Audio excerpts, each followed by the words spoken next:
Been a little while since we gave you an update on our RV Artemis here, and recently had some family stay with us over the weekend. Hi, BB. What's up, Rooney? Oh, I got a stool over there. I should probably move back. I got a diesel with some internal engine problems I'm working on today. Okay.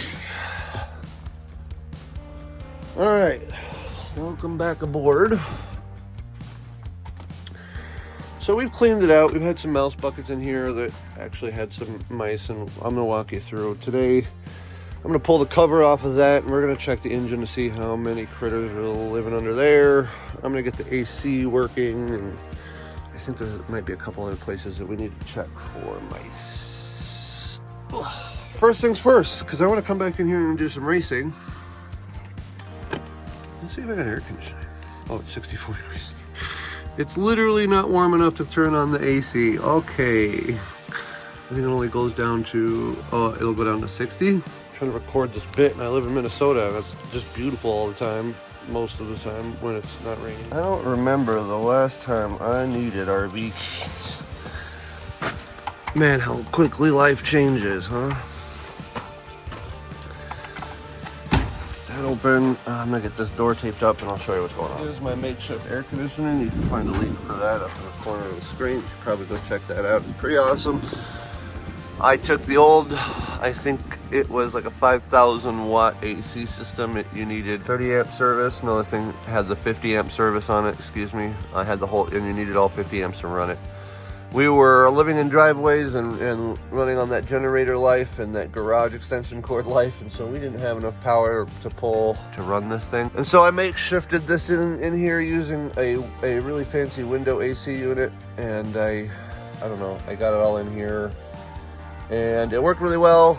But towards the end of the last year, it like fell apart in transport, and this thing ended up being full of a lot of grossness. And so I just kind of left it because we were leaving the RV and it was going into winter, and I just didn't feel like it needed to really be addressed at the time. But I have some family coming over, and they're gonna be in here for a couple of days, and I want them to be nice and comfortable. So we're gonna see if I can't get this thing up and running again like it used to be. To the hardware store, and I got a couple of items. I'll show you what I have for an idea here. I'm just gonna cut some of this stuff out. It's just a fiasco. Okay. I think I might need both hands in here. Let's see.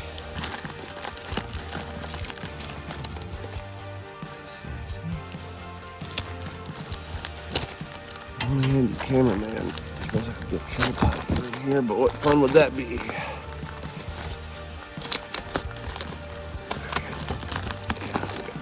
Okay, so I'm gonna get this tube out of here. I'm gonna get all the tape off of that, and I'll be right back. It wasn't that hard to cut all this out. This I have plenty more of because I bought a big giant roll of it at the time. One of my viewers, one of you guys, recommended that I cut a small incision in the bottom of this tube so that I let moisture drain out of it while it was running. And I never did that, and I should have done that. I should have taken your advice. So that's what I'm gonna do on the next one. So I'm gonna use this for sizing, and then I'll probably throw it away. Now I gotta figure out how to get this. I got a bilge motor for a boat, and I stuck it up in here, and I connected it to my thermostat. So when you turn your thermostat on, a 12-volt bilge fan will kick on and kind of give this thing a nice little boosty, which puts a lot of air out into the upstairs area. The problem is that while I'm going down the road, this is my mounting hole. I didn't really have this thing mounted in here very seriously. And so it kind of came down over the years, a couple of years that I had it in here, and I tried to just wrap a little bit of tape around it to get a better fit, and you can see how the weight of everything just kind of yanked that down, especially with all the water that was sitting on the bottom of that tube. So I'm gonna put this back in here. I'm gonna see if I can clean it up a little bit, and we're gonna see if I can't get it to stick into that hole a little better without having to worry about it popping out when I turn it on.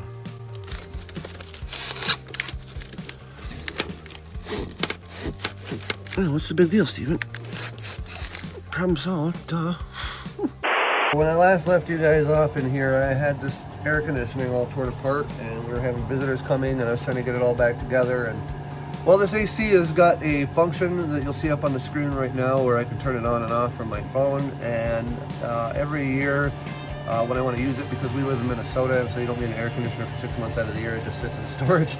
So every year I gotta rehook it up to Wi-Fi, and it's a little bit of a challenge. I gotta call GE customer support usually. It's a big rigmarole. It took me about 30 minutes this time to get it up and running, but as you can see, it's all working really good right now. Let me show you what it looks like inside of the air conditioning bay.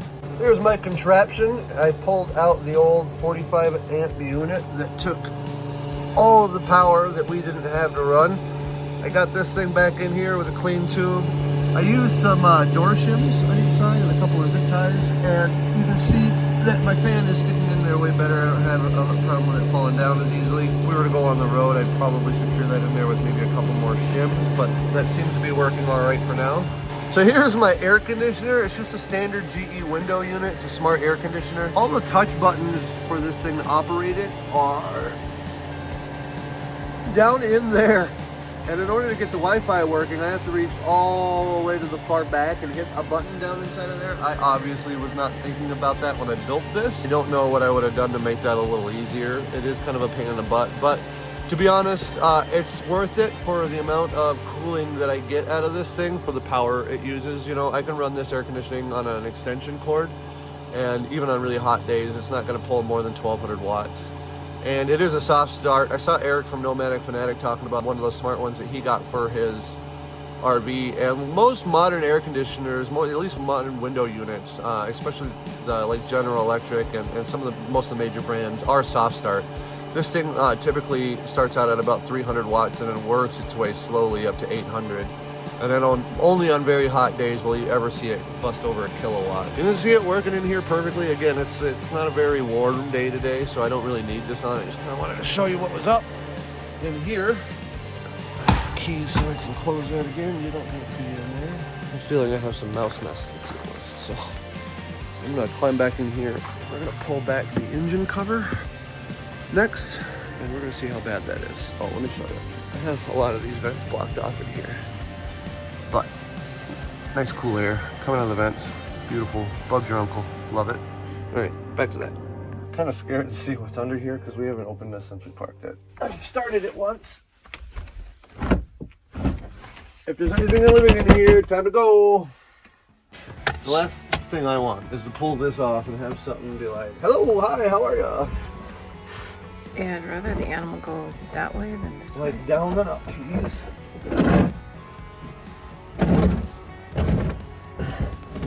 Survey says, I don't see anything. The mices have been staying out of here. Out of there, at least. All right, we need to get some peppermint oil made so I can squirt all this down and put this back up. This is where you want them to stay the f out of. Mm-hmm. This is the most important stuff, so that's actually really good. Awesome. We'll get some peppermint oil made. I'll spray that down and put the doghouse cover back on. And that's the next thing to check would be here in the kitchen. I think the mouse buckets have helped attract at least some. All right, again, if there's anything living in here, do not come flying out at me. And it would be back behind there. Let me get an extra. This never got fully cleaned out the slime anyway. Let me get a wipe so there. we know that there are. Yeah, I mean, there'll be some mouse droppings, but those are like prehistoric mouse droppings. I don't see any signs of it nesting or anything back there, so it's good. Oh, I remember how much this sucked. Yeah, it sucks a lot. Look out. I should have brought So here. some vice grippies. Yep. Because I can't hold that and scoop. And I don't have gloves. So, I'll hold. Okay. But we're not going to be able to film this. No, so yes, we saw this earlier when we were getting chairs out from under here, and we're here to clean it up. All right, so I'm armed with some peppermint oil here. I'll take my shoes off while we're in the RV. I'm just gonna give everything on this engine a good squirts. We're gonna go in and squirt. My panel came down. Yeah, weird. Weird. I'm gonna spray in there, underneath the sink, in the bathroom. We didn't check underneath the bathroom sink for any kind of... Honestly, other than the couple things that we had in the buckets and the mice traps and that little bit under the bed, we haven't really seen a whole lot of mouse intrusion. Like one little mouse turd on a counter at the first of the year. We saw a couple mouse turds on the counter. There's some in the sink. We saw that chewed up like batteries, right? They chewed the foily. Foil, that's what made me get the mouse buckets, is because I came in here one day and all the foil was chewed off of our double A's. They were sitting on the counter. Woo, that's strong. Okay, that's all good. saw chewed up stuff over here in that bag too. Yeah, so they're obviously, if you're not living in these things, they're gonna move in. We're just trying to mitigate that as much as possible because again, this is a part of our lives, and it was a big part of our lives. It got us from a point A, from a very dark place to a very positive place. Kind of like to keep it running. Not only that, but it's, you know, it's our backup battery if we should ever have a power outage here. You know, we got a refrigerator. Like, this thing is kind of its own little city. You know, it can make its own internet if it needs to. And last weekend, it was a guest room. Yeah, last weekend it was a hotel.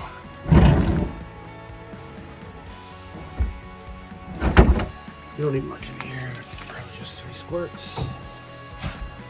Maybe I'll get this to stick on this time. Ooh, back up. There it is. They fit one way better than the other. There's a trick to everything, and I don't live in it anymore, so I get a little rough. I just finished spraying all the underside around the tires, inside all the bays, and the generator room. I got this thing pretty much soaked down with peppermint oil. We're gonna keep the dogs away from it for like the next day or so until all that settles in. Hopefully that should chase whatever mice are still living in here out. I will probably grab another mouse bucket from the back and put it in. A few videos, you're probably gonna see me up on the roof with a pressure washer, given that Henry's Tropicoat roof coating an inspection. It's been what, like this is its 2nd summer now since we've done it. So we'll see how it's holding up and let you guys see the review, because I know it's one of our most popular videos. And, you know, more barbecue stuff. Hopefully I'll be in the RV again doing some more racing stuff.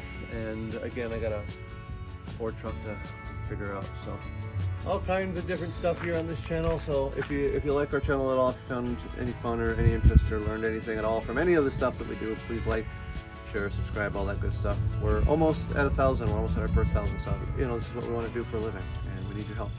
Thanks. Bye.